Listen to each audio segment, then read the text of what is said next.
Hello and welcome back to Enigmatica. Today we're just going to be continuing on the project I started in the last episode, which is, trying to get as close to nuclear power as possible. Maybe we'll do it today, I don't know. But first I need to show you a few things I've done. And I've been a little bit busy here. I made this tunnel bigger. I didn't move the cable. It can be in the middle, that's fine. And I also expanded the tunnel a little bit further here. Oh, and we can't go up here because I forgot to put in an elevator. Maybe there isn't a good space. But right through this hole right here, if I can jump, yep. I built 2 new tanks, and those are definitely tanks that we're going to be filling up next. So I think one of them will have liquid sodium, and the other one will have liquid chlorine, because we need to combine the chlorine with this is not the hydrogen, this is the oxygen, this is the hydrogen. Yeah, and it's still, I think it's being burned by the generators, which used to be here, but as you can see, I also expanded the building because we will need to be inserting more machines into this building that are crafting things. This line here will need to expand for ore quadrupling, which I also hope we're gonna achieve today. And the generators are here. The generators don't belong here. I will move them at some point. Why is this? Oh, okay. I probably should be using the pressure tubes that are slightly smaller than these ones because they take forever to fill in. But the thing that we are going to be starting with is... now I need to check. We are going to be making brine. Yes, brine, you get... There we go. You get it from an evaporation tower, and you just evaporate water, and you get brine from that. And then you can use brine to, and let me think, yes, electrolytic separator, and you get sodium and chlorine. I don't know if we're gonna use the sodium for anything useful, but I'm gonna store it in one of the tanks. But the other one is gonna be chlorine, and chlorine we definitely need for, I guess it's just hydrochloric acid, right? And that's gonna give us ore quadrupling, and it's also very, very important to get our nuclear stuff started. So let's just build that. It's not particularly hard. It's a 4x4 base, and as you can see, I already prepared one here, and there is also space for another one because we're gonna need the second one too. Probably gonna do that very soon today as well. But yeah, let's build it and see how it works. All right, we have an evaporation plant. I also have started building the second one. So this one takes in water, right? The water comes in here. You need, what are these called? Thermal evaporation valve. So the towers could be apparently built with thermal evaporation blocks, but you can also use structural glass, and I kind of like this stuff to be visible in there. The problem is this is probably graphics intensive. Not sure if this is the best idea to have a lot of animations. I'm already having FPS issues here, but I made a mistake. So I'm directing the brine because this evaporates water and what comes out is brine, which is, I guess, just salty water. And I'm pumping it into these electrolytic separators, right? And this electrolytic separator is creating, well, chlorine that goes into this tank. And it also creates sodium, which is building up here because I removed the pipes. And the reason why I removed the pipes is because I realized, if we look at sodium here, it has no uses. Literally no uses. I can just make it into liquid sodium, and then I make it into liquid sodium, and it has no uses. Literally, you can put it into containers, which is useless at heat properties. I have no idea what that's good for, but that's nothing that I'm using right now. And you can fill it into a bucket, and the only thing you can do with the bucket is to empty the bucket to get liquid sodium back. So I can just, instead of collecting the sodium, I can, I guess, just set these things here, sodium here, yeah, and just dump it all, because I really don't need it. So I can set both the electrolytic separators here to just dump all the sodium, because I'm never gonna use it. The problem is now, that I need to store the... oops, I didn't mean to do that. There is a problem here. I can't really click these machines if I'm holding other blocks. It's kind of... It's behaving weirdly.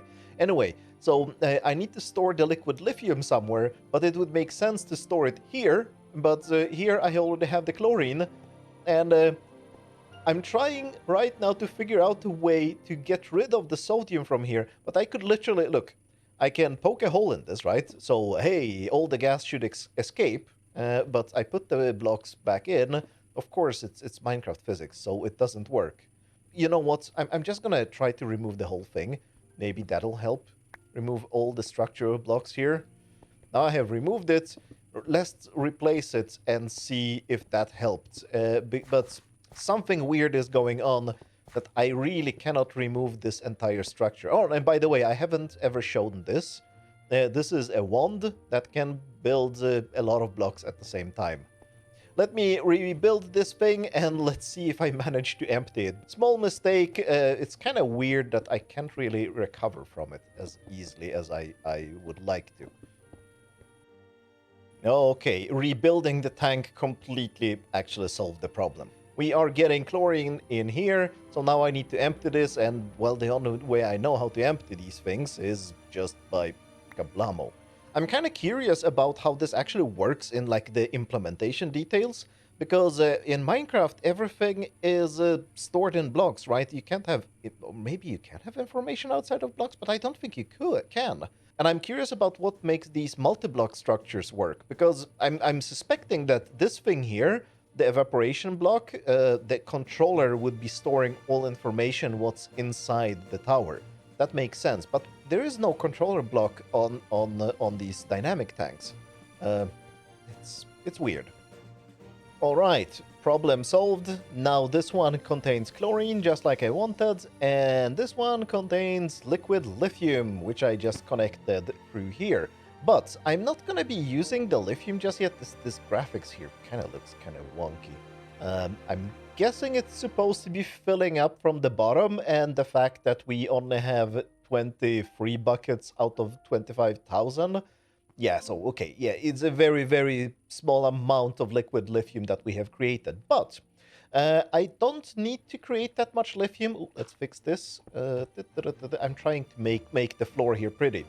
Since I'm not going to be using the liquid lithium just yet, maybe we're going to be using it today, but I don't think we will just yet. I don't want to produce that much. And there is a component here that I haven't mentioned yet. It's on both the evaporation blocks, or towers. Evaporation towers, I guess. Evaporation plants, that's what they're called. This one is producing a lot because it has a high temperature, and this one has a very low temperature because it is big, I'm assuming. And it is this component here that is providing the heat. So I can actually set those to how much power they should be using. So I'm just going to set this to as little as possible. Let's just heat it very little. I think these can work without the heaters as well, but I actually haven't tried. So if you want to try it, try it. Yeah, so now the temperature is dropping. We're not heating it that much. So maybe it will produce much slower. And it won't be using, because I think this one is actually eating all the brine, and very little is coming into these things. And I'm actually getting less chlorine than I'm getting liquid lithium here. Not exactly sure what the mathematics of this is, but I'm gonna speed this thing up so it produces a little bit more. I think I can afford maybe 200. Not sure how bad this will affect things. But yeah, the temperature is now going up, and with the temperature, the evaporation speeds up, I guess, and that increases the production. So we should be getting a little bit more brine now. Now I need to combine the chlorine, which I have here, with the hydrogen that I don't have here. Oh, I think... why don't we have hydrogen? Because this pipe is actually being drained, and that's because on the other side of this wall are these things, my gas burning generators, and I'm guessing they are burning gas. This one, oh yeah, this is burning gas. Are all of them burning gas? No, just one of them is burning. No, two of them are burning gas. And yeah, that means that we are actually running out of power again. I need to now decide if I'm gonna do ore quadrupling today or if we should go straight as fast as possible into nuclear power, because we might be running out of power soon, because I'm guessing all the electrolytic separators are eating a lot of power, and the resistive heat... Actually, the resistive heaters weren't that bad, but they're still bad. And I added a couple of other microscopic machines that I'm assuming are also eating power. I need to make up my mind. We'll see in a minute what I decide. So, because of my kind of actually almost desperate power situation right now, I have decided that I'm not gonna go for ore quadrupling just yet, because I'm suspecting it's gonna take a lot of power, and let's just go nuclear as soon as possible. And that means that I was completely wrong. We need to use our lithium as soon as possible, basically right now. And we're gonna be using it in this thing, I think. Chemical crystallizer. I already forgot how I was supposed to use it. So let's see here. And in the chemical crystallizer, we can pump... Yeah, we just... brine? No. Oh, brine gives us salt. Interesting. No. We're gonna be pumping in lithium immediately, and we're gonna get lithium dust. Now, I actually want to do something here. I'm not going to need that much lithium dust. And the reason why we need the lithium dust is, if we look in the quests here, we need lithium here to make an induction matrix, induction cell, stuff like that. That will be the power storage for the nuclear power, because the energy cells that I've been using, and where we probably have... Yeah, we have one here. I've been using the energy cubes here. I'm calling them cells because the power mod has energy cells. This is called an energy cube, and this doesn't store enough energy at all for nuclear power, apparently, at least according to the quests. If we look here, it says energy cubes do a respectable job at storing energy, but they're far too limited when it comes to dealing with the output of fission reactor. So we need to build these. And this is, of course, the overpowered series, so we're just going for the biggest one immediately, because I'm gonna have enough materials for that. So we need to be building these bad boys, an ultimate induction provider and an ultimate induction cell. And to build one of these, if we just start here, it says we need 256 lithium. It's the same for the induction provider. So I need 512 lithium dust. And I don't think I'm going to be using the lithium dust for anything else. So I was thinking that before I plug this thing in, I'm going to add a detector here, which will be connected somehow to my storage system. And this detector will stop this thing, the chemical crystallizer. I'm assuming 512 lithium in the storage system. If we have that, that means that I can build 2 more induction cells, and that should be enough. Because if we look in here, the lithium dust is not used for particularly much else. It's just used for the induction cells. And, well, we can turn it back into lithium, but that's just a waste of time. So, I'm just gonna be storing 512 lithium in here. Let me set it all up, and let's see how this works. There we go. It wasn't as simple as I thought it would be, because apparently we can't use liquid lithium in this thing to get dust. Instead, we need to have gas lithium. And this magic machine, rotary condensator, can turn liquids into gases, or vice versa. I can just toggle operation and it does it in the other direction. But this is exactly what we want. So now we're getting lithium dust. Let me just pick one of these up. So now I can set this thing up finally. We need a lithium dust here, and so now it is actually emitting a signal. And where does this redstone detection? There we go. And how does the redstone detection work? Does this thing want a signal to run, or does it not want the signal to run? So let's turn it off, and now it's not running. Perfect. So if it's less than, well, let's say 10, let's just see if this thing stops automatically. How much lithium do we have in the storage system? Lithium 6. Now we have 10, so it should stop. And it did stop. Perfect. So we just put in 512 here. And yeah, it is processing. So now we should get 512 lithium in the storage system. And yes, I know, I'm creating a mess here, but I think this is an organized mess, and this mess should be fine. It's limited, I hope. I don't really want to run the pipes underground and have like just single machines like this somewhere else. This area here in general, everything here will be just chemical processing with pipes going back and forth, and I think we need to accept that it's gonna be like that. I can't run everything through the tunnels down below because, well, the tunnels here are already getting a little bit cramped. And I was actually, like, if you can see, the holes here I have are access holes for, well, getting the chemicals out, but I don't think that will be a good idea. We'll see. Maybe it is a good idea, but for now I'm keeping the machines in a chaos here. So let's wait for all the lithium, and in the meanwhile, I'm assuming I'm gonna be building a huge storage system for the Induction Matrix somewhere underground, actually, because I think I will keep the batteries underground. I will also need to solve my my chaos of the cables, because right now I have both a network that is producing things, and then I have the energy cubes. Oops, I have the energy cubes in random places, and my initial idea was that I would have an energy cube that was isolating like the production side of my power to the consumption side, so all the consumers would be isolated from the production side with an energy cube.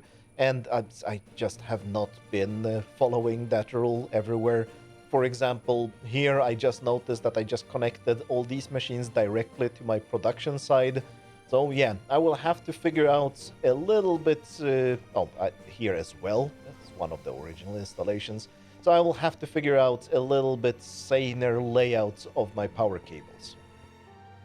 And here we have the Induction Matrix. It's able to store a lot of energy. I actually plugged it in, but then I realized that it's actually eating up all the power from my cables and from my whole power system. So this is probably a terrible idea to plug it in right now, especially since I can't really configure these. As far as I know, I can't configure them to be either input or output. They're just always input or output, so that's kind of dangerous. So what I'm gonna do is, well, the nuclear reactor is gonna connect from this side or some side. Haven't decided yet. I can just take these guys out, the induction ports, and put them somewhere else. We'll probably be on this side. It doesn't matter right now. I'm just gonna put them somewhere. And now we need to deal with... Oh, one more. There we go. Sometimes the textures go weird, even though the whole multi-block has been correctly created.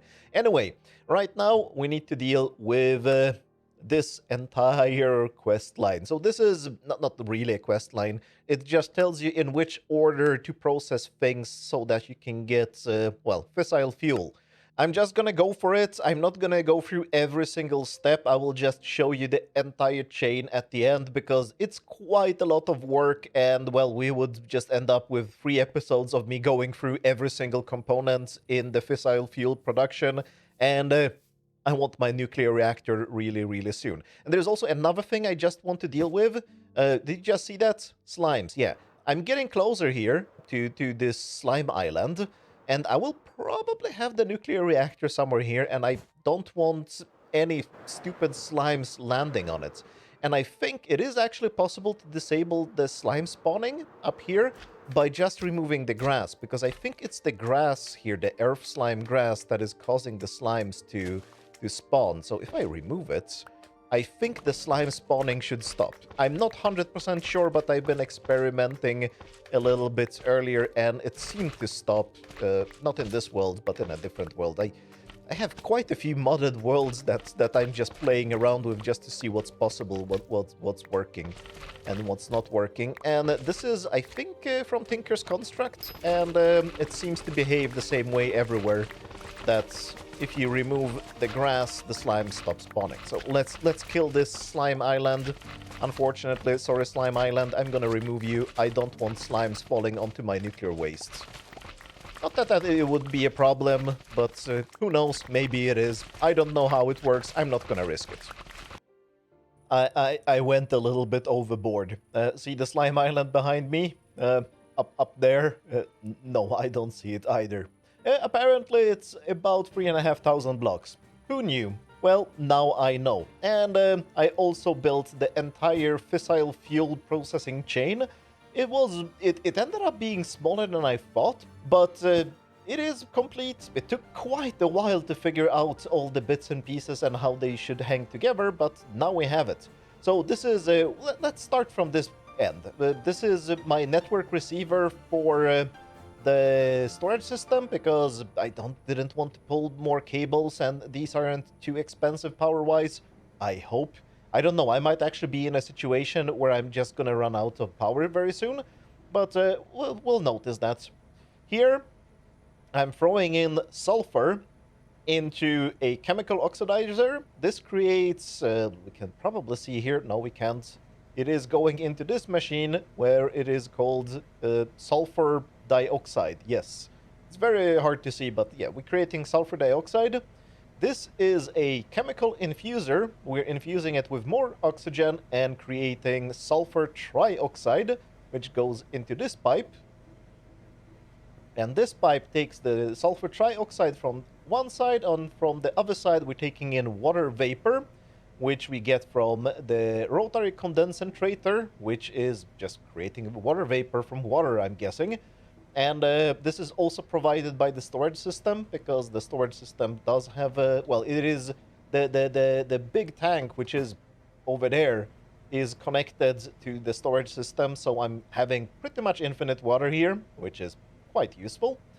And this creates sulfuric acid, and the sulfuric acid I'm storing in a big tank, because the sulfuric acid will be also used for ore quintupling, and I want a lot of it. Now, the sulfuric acid continues in this pipe, which we just extract from this tank, into the chemical dissolution chamber, where we are dissolving fluorides.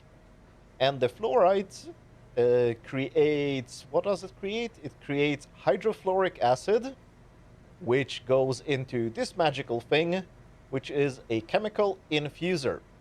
And the chemical infuser is taking in input from this side as well.